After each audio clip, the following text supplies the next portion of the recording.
पिछले दिनों मेवात के अंदर एक साजिश के तहत दंगे कराने का प्रयास किया गया, लोगों के सामने कठिनाई खड़ी करी। बड़ी हैरानी की बात है, मुख्यमंत्री ने सब अपने विधानसभा में यह कहा था कि मैं इस साजिश का पर्दाफाश करके रहूंगा। जिस किसी व्यक्ति ने इस साजिश को अंजाम दिया है उसे कड़ी सजा देने का काम करूंगा।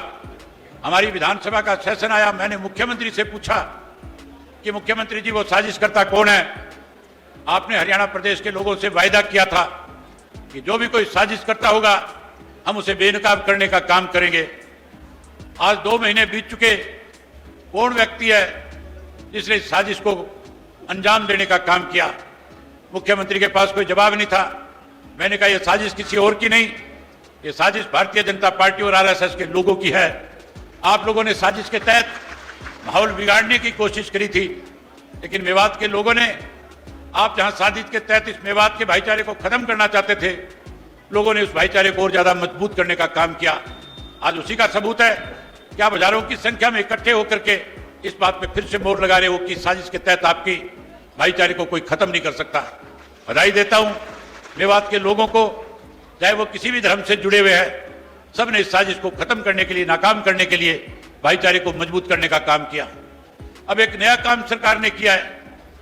अब नए सिरे से कैसे और ज्यादा मेवात के लोगों को परेशान किया जाए, उसके लिए साथियों यूपीए जो है, यूएपीए के नाम से एक नया एक्ट लगा दिया गया। उस एक्ट के तहत अगर किसी को गिरफ्तार कर लिया जाता है तो फिर उसको जमानत मिलने में दिक्कत और कठिनाई आती है। मैंने कल ही विधानसभा में, परसों ही विधानसभा में मुख्यमंत्री से कहा था कि आप फिर मुस्लिम समुदाय को टारगेट कर रहे हो। आप कहीं ना कहीं हरियाणा प्रदेश में हिंदू और मुसलमान के नाम पे इस प्रदेश को बांटना चाहते हो। आप मुख्यमंत्री नहीं, आप केवल और केवल धर्म की राजनीति करने वाले लोग हो। मैंने कहा कि जो एक्ट आपने लगाया है, अगर मेवात के लोगों पे लगाओगे तो फिर मेवात के साथ साथ गुड़गांव के अंदर जिस तरह से उस दिन मस्जिद के अंदर घुस करके कुछ लोगों ने, जो आरएसएस के गुंडे थे, जो किराए और भाड़े पे लाए गए थे, जिन्होंने जाकर के एक इमाम की हत्या करने का काम किया था, मैंने कहा फिर उन लोगों के खिलाफ भी आपको यूएपीए लगानी चाहिए। लेकिन मेरी बात का जवाब नहीं दिया।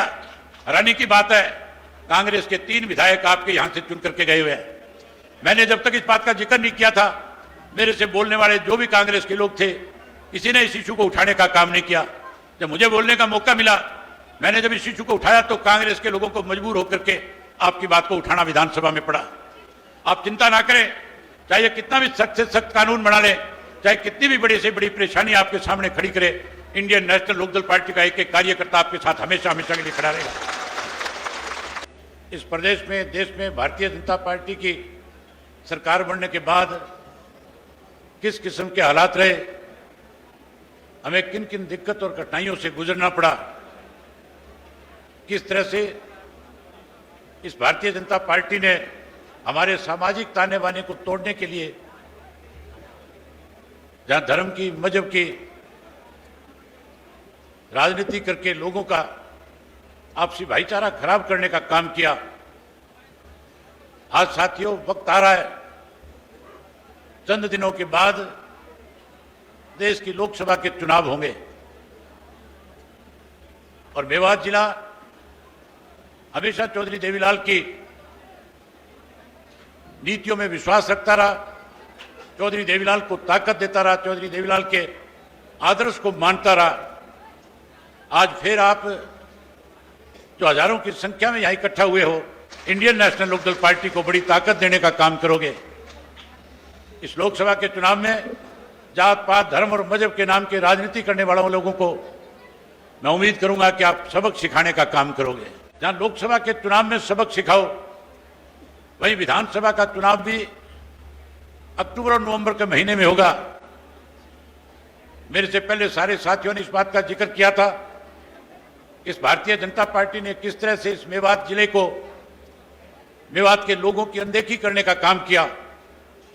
जहां मेवात को पिछड़ा बनाने में भेदभाव करके सरकार ने कहीं मेवात के लोगों को रोजगार में, नौकरी में, वहीं और शिक्षा के मामले में, पानी के मामले में, हर चीज में जहां भेदभाव किया। मेवात के अंदर सबसे ज्यादा विकास अगर किसी ने कराया, जब आपने चौधरी ओम प्रकाश चौटाला को हरियाणा प्रदेश की बागडोर सौंपने का काम किया, तो चौधरी ओम प्रकाश चौटाला जी ने मुख्यमंत्री रहते हुए सरकार आपके द्वार कार्यक्रम के तहत मेवात के गांव गांव में जाने का काम किया। आपके यहां तावड़ू से उस वक्त के अंदर कांग्रेस पार्टी से जाकिर हुसैन एमएलए हुआ करते थे और चौधरी ओम प्रकाश चौटाला जब भी मेवात में आते थे तो बिना भेदभाव किए, चाहे वो कांग्रेस के एमएलए थे, चाहे वो इंडियन नेशनल लोकदल पार्टी से ताल्लुक रखने वाले लोग थे, उनको बुलाया करते थे और बुला करके खुल करके उनसे पूछते थे, बताओ सरकार आपके द्वार कार्यक्रम के तहत आपके बीच में आया हूं, कौन कौन सी दिक्कत है, कौन कौन सी समस्याएं और कठिनाइयां हैं, ये मेरी जिम्मेवारी बनती है क्योंकि मेवात मेरा दूसरा घर है। मेवात के लोगों ने सदैव हमें प्यार दिया है, मेवात के लोगों ने सदा हमारे ऊपर विश्वास व्यक्त किया है। मेवात के लोगों का विश्वास कभी खत्म ना हो, मेवात के लोगों का विश्वास और ज्यादा बढ़े, इसलिए मेरी और मेरी सरकार की जिम्मेवारी बनती है कि आपकी दिक्कत और कठिनाइयों को दूर किया जाए। उस सरकार आपके द्वार कार्यक्रम के तहत जो भी डिमांड आपकी तरफ से रखी जाती थी, चौधरी ओम प्रकाश चौटाला अपने कलम के साथ उसको पूरा करने का काम करते थे। मेरे से पहले इस बात का जिक्र आ रहा था कि मेवात बहुत पिछड़ा हुआ है। मैं आपसे एक ही बात कहना चाहूंगा, अगर आपने मेवात की 500 सीटें इंडियन नेशनल लोकदल पार्टी को जीत के देने का काम किया, आने वाले समय में इंडियन नेशनल लोकदल पार्टी की अगर आपने सरकार बनाई, तो सरकार बनने के बाद जहां पहले चौधरी ओम प्रकाश चौटाला ने सरकार आपके द्वार कार्यक्रम के तहत अनेक सुविधाएं आपको देने का काम किया था, हम जो 24 तारीख को आपके साथ वायदा करके निकले थे, जहां उन सब वायदों को पूरा करेंगे। वही मेवात के लिए अलग से चौधरी ओम प्रकाश चौटाला ने जिस बोर्ड का गठन किया था, मेवात का एक बोर्ड बनाया था, हम उस बोर्ड को फिर से सक्रिय करने का काम करेंगे। मेवात के लोगों की समस्याओं को प्रायोरिटी पे लेकर के उसको पूरा करने का काम करेंगे। हर घर से एक बच्चे को रोजगार और नौकरी देने का काम करेंगे। जो 5 लाख बुजुर्गों की पेंशन काट दी, ब्याज के समेत पेंशन का पैसा उन 5 लाख बुजुर्गों के घर पहुंचाएंगे। गरीब आदमी का पीला कार्ड बहाल करेंगे। हर गरीब के सर पे छत हो, हर महीने की पहली तारीख को हर घर के अंदर गैस का सिलेंडर सरकार की तरफ से मुफ्त में मिला करेगा। सरकार बनने के बाद घरों के बाहर जो मीटर लगा रखे हैं, इन मीटरों को पड़वा करके मनोहर लाल खट्टर के घर भिजवाने का काम करेंगे। आपके घरों में नए ऐसे मीटर लगा करके दूंगा जिसकी गरारी 500 पे आके फंस जाएगी, 500 से ज्यादा बिल नहीं आएगा। हमने परिवर्तन यात्रा शुरू करी, 4200 किलोमीटर पूरे किए, 2000 से ज्यादा गांव में गया। आज भी हर व्यक्ति परिवर्तन लेना चाहता है। आप भी परिवर्तन लेना चाहते हो कि नहीं लेना चाहते हो? लेना चाहते हो तो दोनों हाथ खड़े करो कि परिवर्तन लेना चाहते हो। मैं एक नारा लगा करके अपनी बात को विराम दूंगा। साथियों, मैं कहूंगा परिवर्तन लाना है, आपने कहना है हरियाणा, मैं कहूंगा हरियाणा को बचाना है, आपने कहना है परिवर्तन लाना है। हरियाणा को बचाना है, हरियाणा को बचाना है, हरियाणा को बचाना है। बहुत धन्यवाद आपका।